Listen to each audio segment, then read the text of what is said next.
नमस्कार दोस्तों, शाश्वत ज्ञान में आपका स्वागत है। कुरुक्षेत्र की युद्ध भूमि में युद्ध से ठीक पहले अर्जुन कन्फ्यूजन, दुविधा और अनमोटिवेटेड स्टेट से गुजर रहे थे।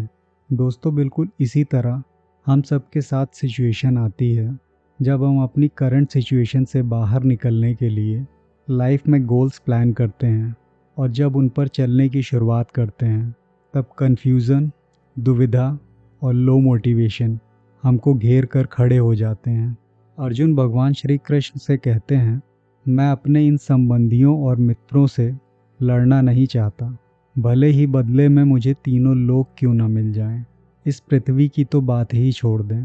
दोस्तों, ठीक इसी प्रकार हमारा मन अपने कंफर्ट जोन को छोड़ने के लिए तैयार नहीं होता, भले ही उसके कारण हम कितने भी दुखी क्यों ना हो रहे हों, भले ही वो कंफर्ट जोन हमें अंदर से खोखला ही क्यों ना बना रहा हो। दोस्तों, मुझे लगता है आप इस बात से खुद को बेहतर रिलेट कर पा रहे होंगे। श्री कृष्ण अर्जुन को और हम सबको इस कन्फ्यूज़न, दुविधा और कंफर्ट जोन से बाहर निकलने का रास्ता बताते हैं। दोस्तों, श्री कृष्ण अर्जुन से कहते हैं, तुम्हारे मन में यह ख्याल आया कैसे? या उस इंसान के लिए बिल्कुल भी अच्छा नहीं है जो लाइफ की इम्पोर्टेंस समझता हो। इससे सक्सेस और इज्जत तो दूर की बात है, बल्कि समाज में निंदा और बेइज्जती के अलावा और कुछ नहीं मिलेगा। श्री कृष्ण अर्जुन से कहते हैं, हे अर्जुन, ऐसी नपुंसकता मत दिखाओ, यह तुम्हें शोभा नहीं देती। हे शत्रुओं का दमन करने वाले अर्जुन, मन की तुच्छ कमजोरी को छोड़कर युद्ध के लिए खड़े हो जाओ। दोस्तों, यहाँ श्री कृष्ण ने बहुत ही हार्श शब्द का प्रयोग किया है। इसी तरह कंफर्ट जोन की दीवारों को तोड़ने के लिए हमें भी हमेशा मन की कमज़ोरी को हार्श शब्द से डील करना आना चाहिए और तुरंत ही अपने गोल के लिए काम करना शुरू कर देना चाहिए। अर्जुन कहते हैं, हे कृष्ण, मुझे समझ नहीं आ रहा मेरे लिए क्या श्रेष्ठ है। अगर योद्धा होने के नाते युद्ध करता हूँ तो मेरे अपने ही मारे जाएंगे, और युद्ध नहीं करूँगा तो भीख मांगकर जीवन जीने के अलावा कोई रास्ता नहीं है।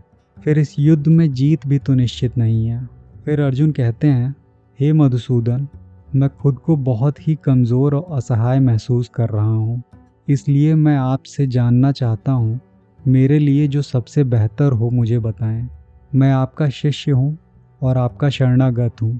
दोस्तों, अगर हम अपनी लाइफ को ध्यान से देखते हैं तो हमको नज़र आता है कि हमारे लाइफ के प्रति जो क्वेश्चंस हैं अर्जुन से ज़रा से भी अलग नहीं है। हम भी इसी कन्फ्यूज़न में होते हैं कि हमारे लिए क्या करना बेस्ट होगा।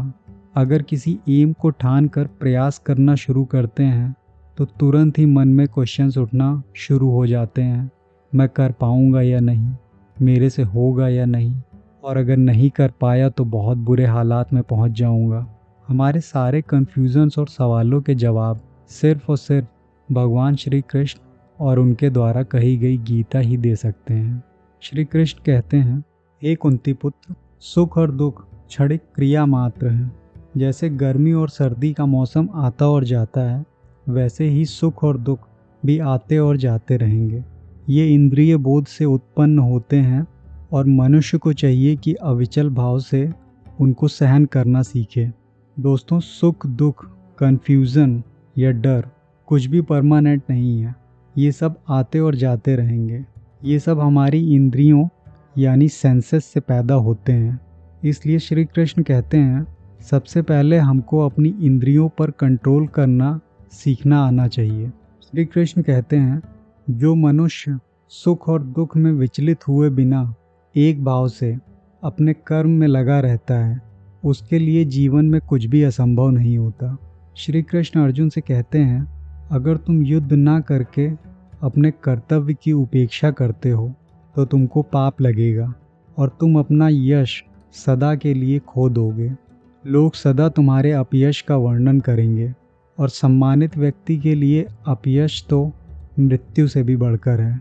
दोस्तों, यहाँ श्री कृष्ण हमको यह समझाने का प्रयास कर रहे हैं कि अगर हमने लाइफ में जो कुछ भी अचीव करने का चैलेंज एक्सेप्ट कर लिया है तो वापस मुड़कर देखना किसी क्राइम से कम नहीं होगा। हमें अपने गोल के लिए प्रयास करने में पूरी ताकत से जुट जाना चाहिए। अगर हम ऐसा नहीं करते, आपको तो अच्छे से पता ही है दुनिया बैठी ही इसी इंतज़ार में है कि कब उनको मौका मिले हमें नीचे गिराने का। इसलिए श्री कृष्ण कहते हैं, सम्मानित व्यक्ति के लिए अपयश मृत्यु से भी बढ़कर है। श्री कृष्ण कहते हैं, तुम्हारे शत्रु अथवा तुम्हारा बुरा चाहने वाले ना जाने कैसे कैसे बुरे शब्दों के साथ समाज में तुम्हारी चर्चा करेंगे और तुम्हारी एबिलिटी का मजाक उड़ाएंगे। ज़रा सोच कर देखिए, आपके लिए इससे दुखदाई और क्या हो सकता है। इसके बाद श्री कृष्ण कहते हैं, हे कुंती पुत्र, तुम यदि युद्ध में मारे जाओगे तो स्वर्ग को प्राप्त होगे, और यदि तुम जीत जाओगे तो पृथ्वी का साम्राज्य का भोग करोगे। अतः दृढ़ संकल्प करके खड़े हो जाओ और युद्ध करो। दोस्तों, अगर हम अपने गोल के लिए 100% डेडिकेशन के साथ कोशिश करने के बाद हार भी जाते हैं तो यकीन मानिए, हमें अंदर से वो रिग्रेट की फीलिंग कभी छू भी नहीं पाएगी और आप खुद को एक रेस्पेक्ट की नज़रों से देखने लगेंगे और उस रिग्रेट और गिल्ट की फीलिंग से खुद को आज़ाद पाएंगे, जो बिना कोशिश किए आपको हर पल कुरेदती रहती है। और जीत गए तो यश की प्राप्ति तो होगी ही। इसलिए कन्फ्यूज़न के पैरालिसिस में अटके बिना खड़े हो जाओ और युद्ध करो, क्योंकि जीवन एक युद्ध ही है जहां हमको कदम कदम पर कन्फ्यूज़न, डर, negative emotion, short term pleasures और सेल्फ डाउट जैसे दुश्मनों से लड़ना है और इन सबको हराना है। दोस्तों, अगर आपको ये वीडियो पसंद आया तो वीडियो को लाइक करें, कमेंट करें और चैनल को सब्सक्राइब करें। आपके कीमती समय के लिए धन्यवाद।